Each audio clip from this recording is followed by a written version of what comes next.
1 Coríntios, capítulo 6, do verso 12 até o verso 20. 1 Coríntios 12, capítulo 6, verso 12 ao 20, diz assim a palavra do Senhor: Tudo me é permitido, mas nem tudo convém. Tudo me é permitido, mas eu não deixarei que nada me domine. Os alimentos foram feitos para o estômago e o estômago para os alimentos, mas Deus destruirá ambos. O corpo, porém, não é para a imortalidade, mas para o Senhor, e o Senhor para o corpo. Por seu poder, Deus ressuscitou o Senhor e também nos ressuscitará. Vocês não sabem que os seus corpos são membros de Cristo? Tomarei eu os membros de Cristo e os unirei a uma prostituta? De maneira nenhuma.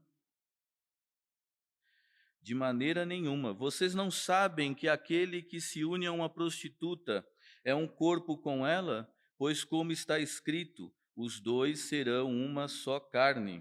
Mas aquele que se une ao Senhor é um espírito com ele. Fujam da imoralidade. Todos os outros pecados que alguém comete fora do corpo os comete, mas quem peca sexualmente peca contra o seu próprio corpo. Acaso não sabem que o corpo de vocês é santuário do Espírito Santo que habita em vocês, que lhe foi dado por Deus e que vocês não são de si mesmos? Vocês foram comprados por alto preço, portanto, glorifiquem a Deus com o seu próprio corpo. Senhor, muito obrigado pela sua palavra e que eu consiga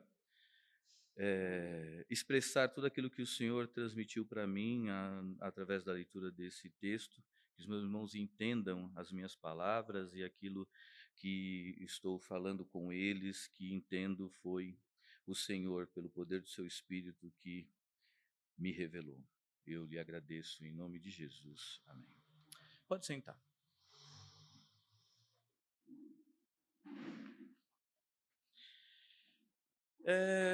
Irmãos, imaginem uma pessoa que nunca se preocupou em comprar uma chave de fenda.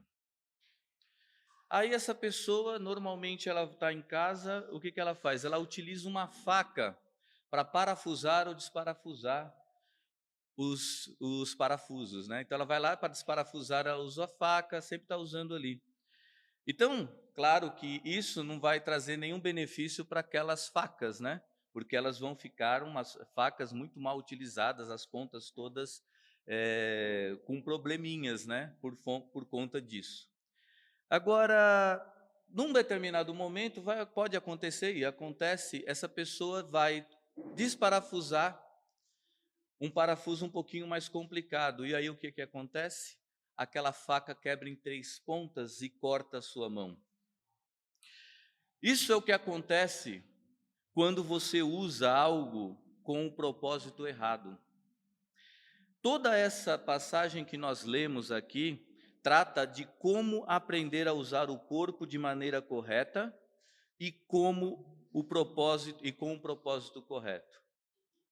Eu vou aqui conversar com os irmãos durante alguns minutos e buscar transmitir para vocês o que esse texto, Paulo está ali em Coríntios, tentando mostrar para os coríntios uma coisa muito simples: como eles devem usar o seu corpo humano e qual é o propósito do corpo.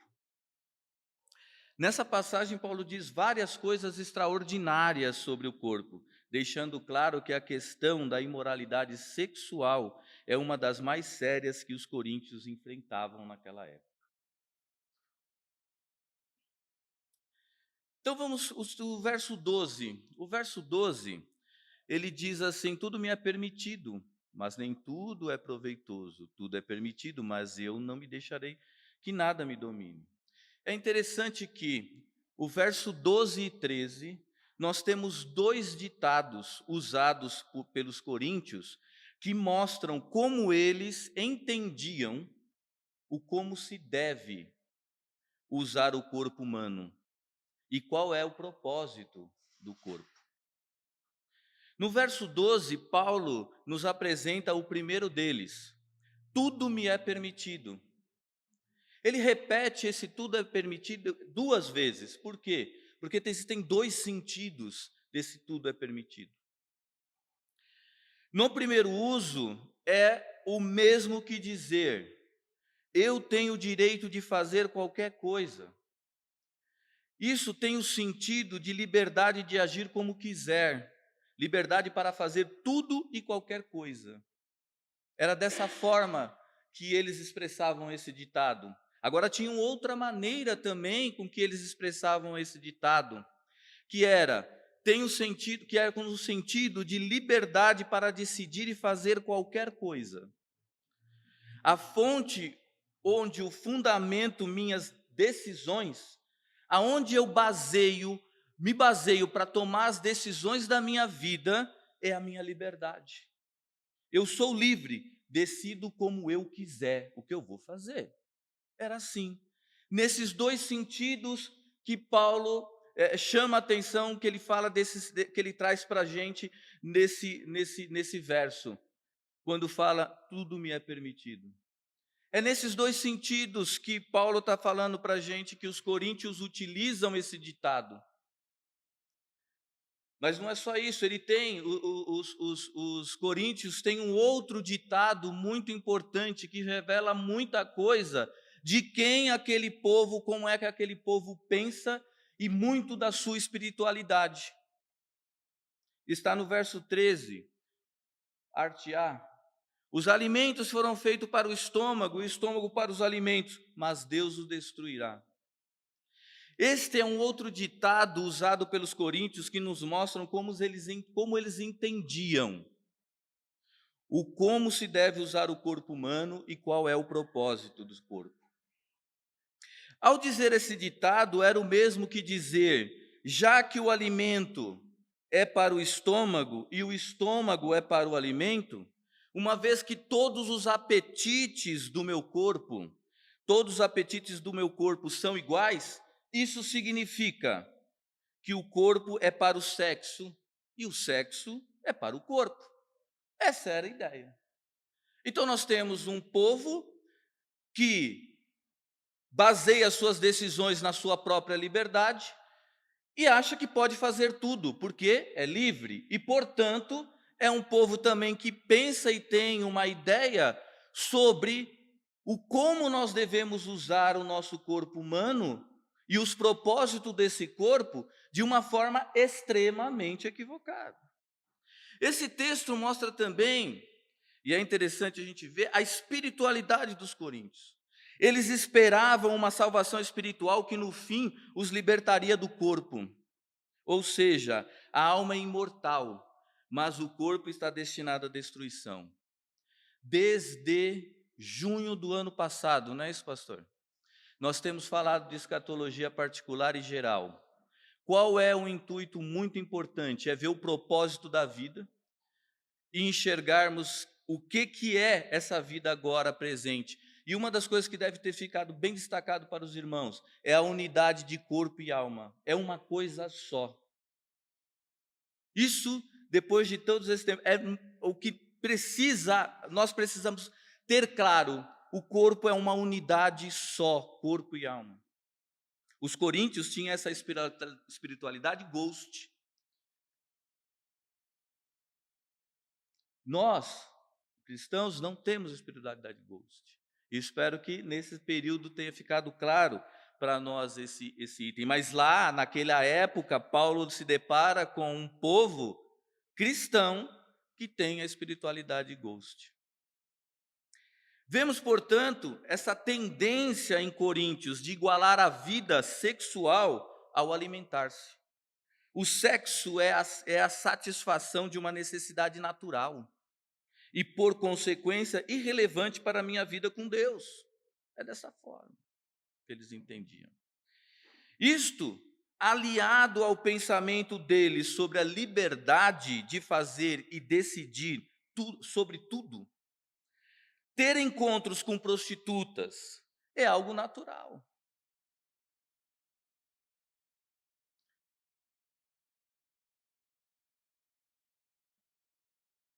O indivíduo que não é casado, solteiro,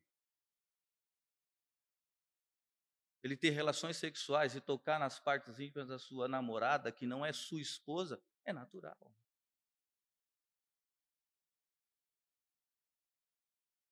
Ver pornografia, a degradação dos corpos, é natural. Nessa esfera de comportamentos naturais e por isso passageiros, tudo pode transcorrer de forma natural. É assim que é Coríntios e que Paulo retrata quando ele diz para nós esses dois ditados. Agora eu quero conversar com os irmãos e vermos o seguinte: o entendimento das pessoas hoje sobre como se deve usar o corpo e qual o seu propósito é muito diferente dos coríntios? E nos dias de hoje, será que as pessoas olham para si mesmas e dizem ter a liberdade para decidir e fazer qualquer coisa que queiram? Será que a espiritualidade nos nossos dias hoje é as mesmas dos coríntios, espiritualidade ghost? Será que temos ditados hoje, como tinham os coríntios, que mostram o nosso entendimento de como, mostram o nosso entendimento sobre o corpo e sobre a espiritualidade? Será que meu corpo, minhas regras, não é um ditado interessante de hoje que mostra como é que nós vemos o corpo?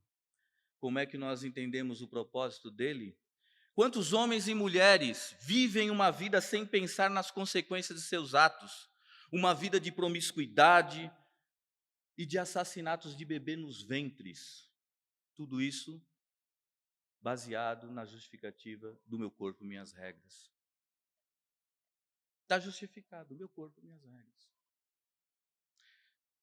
Esse ditado mostra toda essa perversidade do pensamento das pessoas e dessa geração sobre o corpo e o seu propósito.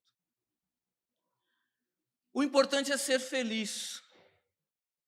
Quantos homens e mulheres abandonam seus cônjuges, seus filhos, ou até mesmo abusam destes, dos seus filhos, dos seus cônjuges, em nome da sua felicidade? O que é bonito é para ser mostrado. Que ditado. Não é bonito o ditado, né?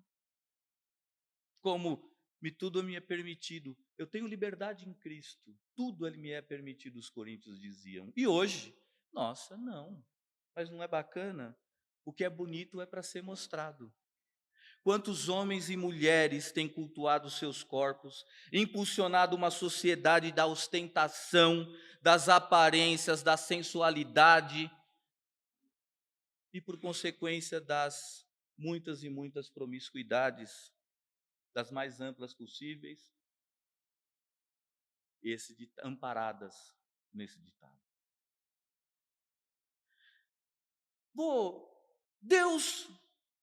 Deus deu a vida para cada um que cuide da sua.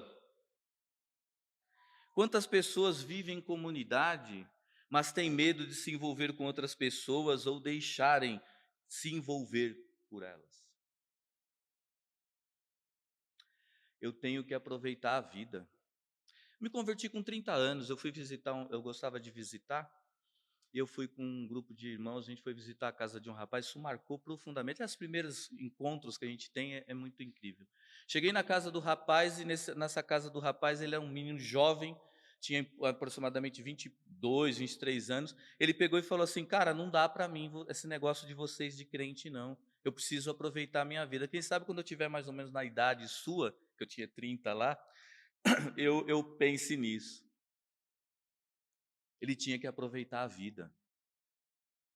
Eu não sei depois o que aconteceu com ele, mas quantas pessoas estão viciadas, quantas pessoas estão com a sua vida degradada pelo vício, escravizadas por uma série de coisas, porque elas estão curtindo a vida.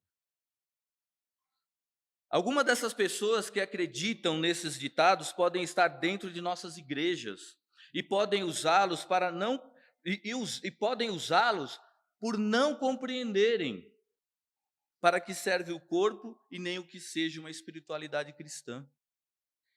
É por isso que Paulo escreve esse texto para ensinar os coríntios para que serve o corpo e qual o propósito deste.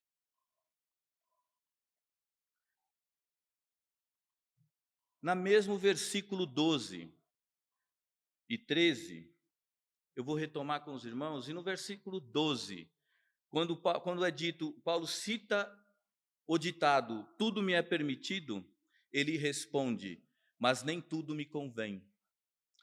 Enquanto no ditado, os coríntios dizem, eu tenho direito de fazer qualquer coisa, Paulo complementa, mas nem tudo é proveitoso. Paulo está alertando aos coríntios sobre a liberdade, a compreensão que eles têm sobre a liberdade. Uma liberdade que não traz proveito, mas dano. É uma tolice. Paulo está dizendo. Não vou querer esse tipo de liberdade para a minha vida. É esse o sentido. A conduta verdadeiramente cristã não se fundamenta em eu ter o direito de fazer algo. A questão não é se a ação que eu faço, ela é legítima, correta, aceitável, mas se é proveitosa para aqueles que estão ao meu redor. A questão é essa. Mas eles eram livres e podiam fazer qualquer coisa. Quando no ditado eles dizem, tudo é livre para mim, Paulo complementa na parte B do verso 12. Eu, porém, não quero ser submetido ao poder de nada, Paulo complementa. Tem aqui a instrução bem direta de Paulo. É preciso sermos zelosos com a nossa liberdade. Só assim poderemos evitar que a pratiquemos de um jeito que nos torne seu escravo. Que tornemos escravo da nossa própria liberdade, Paulo está dizendo. Sejam zelosos, tomem cuidado, vejam o que vocês estão fazendo. Essa liberdade que vocês estão tomando, ela de fato é alguma coisa proveitosa para os outros? Essa decisão que você está tomando, ela é baseada em quê? Na sua própria liberdade ou em Cristo Jesus?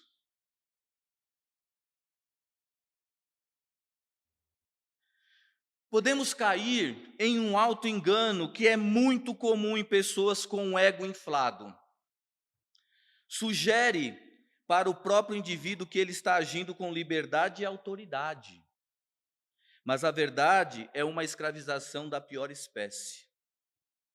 Escravização à própria liberdade que a pessoa imagina que tem. Minha liberdade pode me prender à escravidão. A sua liberdade pode prendê-lo a uma escravidão. Ela pode se transformar em falta de liberdade. Eu não vou citar um exemplo simples sobre isso, que é, ok, eu posso tomar um vinho. Mas todas as reuniões que eu me encontro com meus amigos, eu tenho que tomar um vinho? Opa, será que não tem alguma coisa errada? É uma coisa simples, mas imagine as outras coisas que traz por aí. E daí para virar um alcoólatra não custa e assim por diante. E as outras coisas então? Sejam zelosos. Tomem cuidado com a liberdade que têm. Então, esclarecido o pensamento errado que eles tinham sobre liberdade, Paulo então começa a ensinar aos coríntios uma teologia do corpo, que procura esclarecê-los sobre esse ponto fundamental: como usar o corpo e qual o propósito dele. Então, no verso 13 está escrito assim: os alimentos foram feitos para o estômago, e o estômago para os alimentos, mas Deus destruirá ambos. Mas olha só que interessante, Paulo então ele não refuta, não fala nada, ele só simplesmente diz uma outra frase: Como no ditado dos Coríntios está dizendo, o alimento é para o estômago para o alimento, Paulo diz assim, o corpo é para o Senhor e o Senhor para o corpo. Paulo faz um jogo de palavras importantíssimo aqui para poder mostrar a eles, começar a iniciar a eles essa teologia do corpo. E em seguida, no verso 14, ele diz, por seu poder Deus ressuscitou o Senhor e também nos ressuscitará. A obra redentora inclui a pessoa inteira, inclui o corpo. Na ressurreição do próprio Cristo, o corpo foi marcado como algo que pertence à eternidade.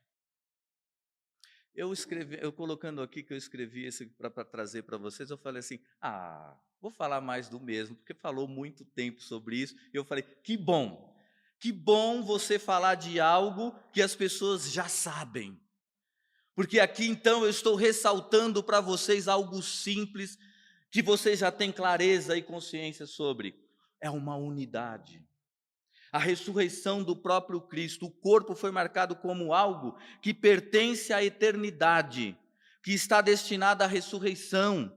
Sendo assim, o corpo também é para o Senhor, no tempo presente. A consumação final espera por um novo céu e uma nova terra. E nessa ordem, o corpo será ressuscitado para que o povo de Deus experimente a perfeição final pretendida por Deus. Olha essa frase de um santo. Somente o corpo é capaz de tornar visível o que é invisível, o espiritual e o divino. O corpo foi criado para transferir para a realidade visível do mundo o mistério oculto desde a eternidade em Deus e assim ser um sinal dele. Simples. Vocês estão ouvindo o que eu estou falando por conta do corpo. Ouvido e eu estou falando. Nós servimos uns aos outros por causa do corpo, porque vocês veem as coisas ocorrerem, nós materializamos as coisas através do corpo. É isso. Mas não é materializar das coisas simples e sem sentido. É materializar o espiritual e o divino. Olha. No verso 15 e 16, nesses dois versículos, irmãos, eu vou ler com vocês. O 15, vocês não sabem que os seus corpos são membros de Cristo? Tomarei eu os membros de Cristo e os unirei a uma prostituta? De modo nenhum. Vocês não sabem que aquele que se une a uma prostituta é um corpo com ela?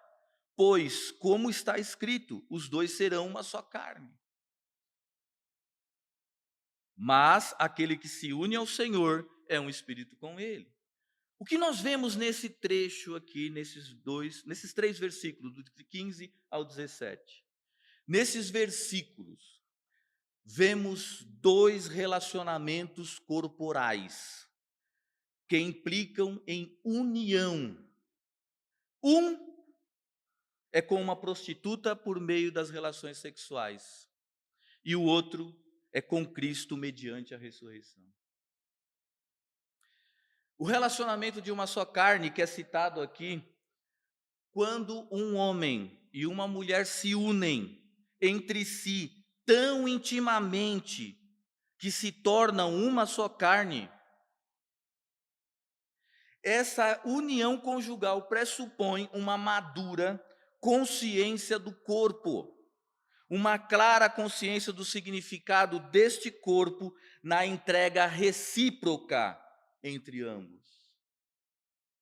Eu tenho que ter clareza, eu sou casado, eu acredito que a gente vai ver isso, e eu fiquei bem tranquilo, porque de certa forma eu estou meio que, estou colocando uma bola quicando aqui para próximas pregações, que vai falar exatamente do relacionamento conjugal, e eu quero dizer para vocês, não é porque eu sou casado, que as coisas são de qualquer jeito.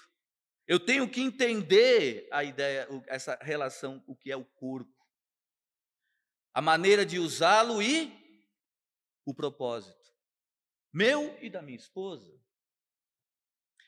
Então, o corpo foi criado, meus irmãos, para tornar visível o espiritual e o divino. Foi criado para transferir para a realidade visível do mundo o mistério oculto desde a eternidade em Deus, e assim ser um sinal do próprio Deus visível nessa realidade. É isso. Eu preciso ter uma clareza e uma compreensão madura sobre o que é o corpo, como usá-lo e os propósitos dele para a eternidade.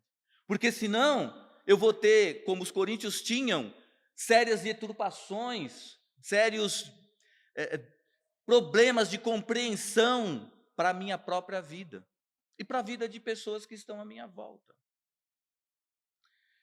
A ideia que nesse texto do 15 ao 17 dá um espírito com ele, o significado dessa união do cristão com Cristo é que tudo o que, olha, irmãos, essa ideia de união com Cristo, ela tem esse sentido. É tudo o que é do Pai e tudo o que é do Filho, o Espírito Santo faz com que seja nosso. A vida do Filho gerada pelo próprio Pai, ele a faz real, o Espírito Santo a faz real na vida de cada um de nós. Vocês têm uma ideia da magnitude disto? Para que eu achar que esse corpo é qualquer coisa? É união com Cristo. E nos versos seguintes, já vou dar um spoiler, é templo do Espírito Santo. Foi comprado por preço. Então, conforme nos versos 15 a 17, os seus corpos são membros de Cristo. Aquele que se une ao Senhor é um espírito com ele. Portanto, não podem ser membros de uma prostituta. Unidos a uma prostituta, tornam-se um corpo com ela. Essa é a ideia. E para encerrar, o que decorre disso? Fujam, no verso 18, fujam da imoralidade sexual. Todos os outros pecados que alguém comete fora do corpo, os comete, mas quem peca sexualmente, peca contra o seu próprio corpo. Acaso não sabem que o corpo de vocês é santuário do Espírito Santo, que habita em vocês, que lhes foi dado por Deus e que vocês não são de si mesmos? Vocês foram comprados por alto preço, portanto, glorifiquem a Deus com o seu próprio corpo. Fujam da imoralidade sexual. Irmãos, cada vez mais nós precisamos e necessário que se faça e que se fale cada vez mais. A santidade do corpo precisa ser levada a sério por todos nós, solteiros e casados. A santidade do corpo nós devemos levar muito, mas muito a sério. Uma outra coisa fundamental que nós não podemos deixar de levar muito a sério, a partir disso que nós conversamos agora, somos uma unidade, corpo e alma, indivisíveis. Não nos deixemos enganar por essa crença ghost. Nós somos uma unidade, corpo e alma indivisíveis. E através dessa compreensão é a base muito importante para a formação da nossa espiritualidade. Sem essa clareza, muitas coisas passam aí, como passaram terrivelmente pelos coríntios, e muitas pessoas que a gente conhece com aquelas ditados que eu acabei de citar, ditados bem contemporâneos. O corpo, irmãos, é a presente habitação do Espírito Santo de Deus. O que significa que pertencemos a Deus, cujo Espírito habita em nós. O nosso corpo não nos pertence para podermos fazer o que bem entendermos nas questões sexuais. Fomos comprados por um alto preço, por meio da obra da cruz. Somos escravos de Deus para fazermos a sua vontade. É isso que está aqui no verso 18 até o verso 20. E o verso 20 ele encerra dizendo assim: portanto, honre a Deus com o seu próprio corpo. Honrem a Deus com o seu próprio corpo. Que o Senhor cada vez mais tenha misericórdia desta geração. Misericórdia de cada um de nós que temos negligenciado esses fundamentos tão importantes para Deus, que é essa unidade de corpo e alma indivisível, da santidade do corpo, e pautarmos a nossa vida com uma compreensão clara e nítida de que devemos honrar ao Senhor com o nosso próprio corpo. Obrigado, Senhor, porque o Senhor é bom, misericordioso e gracioso. Que o Senhor continue em nossas vidas nos direcionando, nos guiando, nos capacitando e nos dando entendimento. Mas mais do que isso, Senhor, nós lhe pedimos. Nos pegue pela mão e nos carregue, porque sem o Senhor nós estaríamos completamente perdidos nessa geração que não valoriza absolutamente nada e que não o conhece. Muito obrigado, Deus, por tudo que o Senhor tem feito em nossa vida, nessa comunidade. Nós lhe agradecemos em nome de Jesus. Amém.